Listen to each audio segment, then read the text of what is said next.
我要见皇上，确定他的安危之后，才可答应你的条件。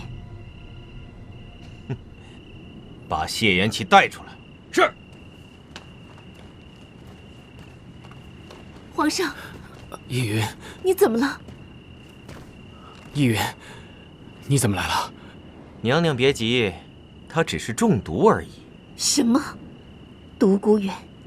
我们的约定可不包括你能伤害皇上。娘娘息怒，此一时彼一时。我若不是用毒拖住皇上，他早已与这位尹姑娘双宿双飞了。你应该感谢我才对。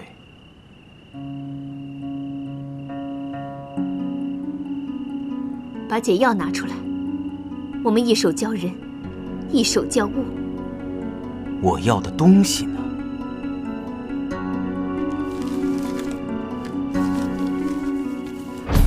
你拿到它后，我们便划江而治。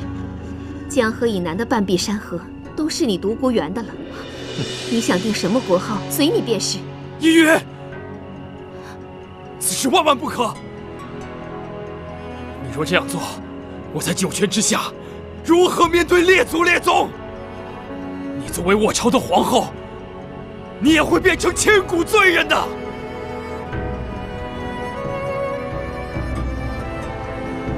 独孤远，你要还算个男人，就真刀真枪与我来战！搞这种卑鄙手段，你就算复国成功，也会一辈子被世人耻笑的。耻笑？世人只会记住成功者，永远不会记住失败者。是，我这次的确是很卑鄙，可那又怎么样？难道当年你们打下我们江山的时候，又有多光彩不成？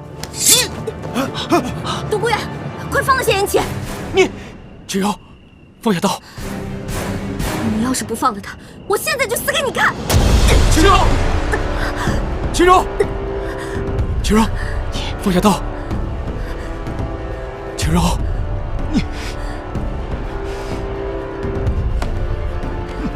芷柔，把刀放下！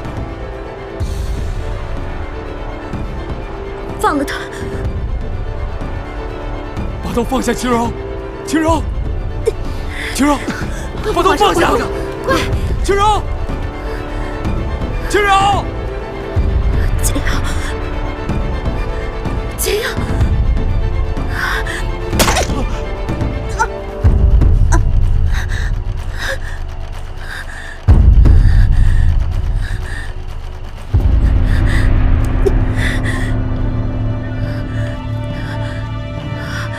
尊上，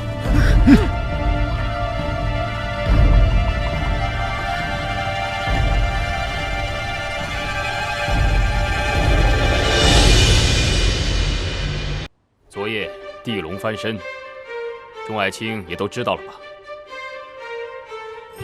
皇上，地龙翻身，导致多处房屋倒塌，大片灾民受伤。除此之外，受震动影响，周边许多山体都有滑石的危险，还需多派些人手做预防准备。另外，粮草、药物也都成了眼下紧要的物品。皇上，内城受灾的房屋人数，臣连夜带人做了统计，这数目实在大得惊人。命皇宫上下除太后以外，其他所有开销通通减半。若有商贾愿意低于市价出售粮食，那朕就不妨送他一副半丈长的锦服，以表荣耀。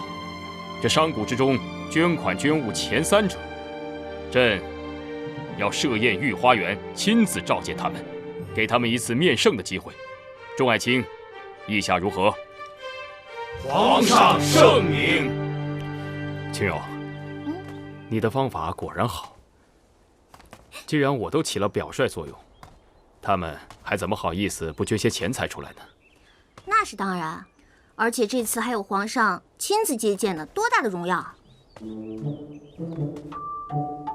这样也就差不多了。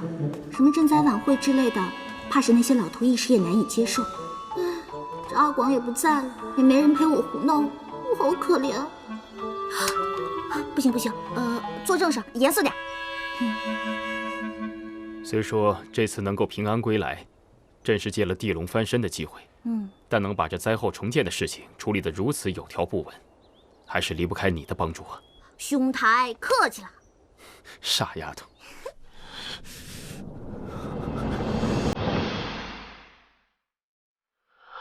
谢延琪，我独孤是不会就这样认输的，不会的。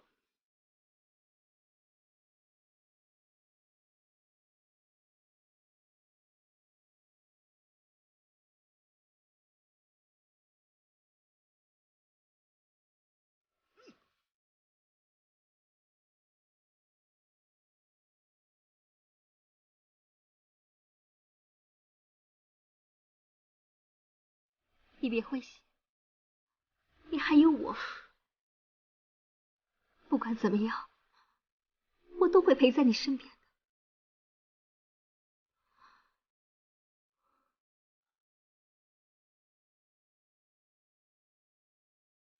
我们下一步要怎么办？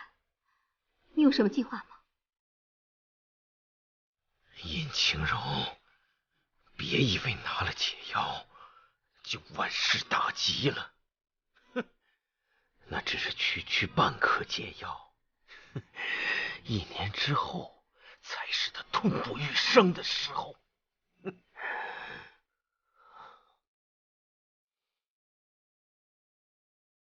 我之前听说，但凡天灾，都是上天惩罚的先兆。这说明什么？说明他谢延琪这个皇帝是不受上天应允的。对，你说的没错。我这就叫人去散播谣言。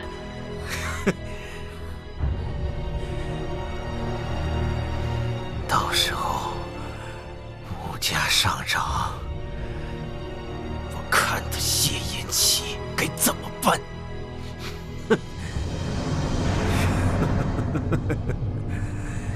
哎，大家都别挤了啊！每人都有啊！每个人都有。来，好，谢谢啊！谢谢，大家每个人都有。哎，来，每人都有啊！都有。给我了，不要着急啊，男女都有啊！谢谢。哎，来，好，哎，别着急，来，我帮你，哎，给你。我真想不到，他谢延琪竟然做好了万全的准备。看来我们想用天灾做文章，是不太容易了。这肯定都是那尹晴柔的主意，绝不是那些低能的朝臣所想得出来的。尹晴柔，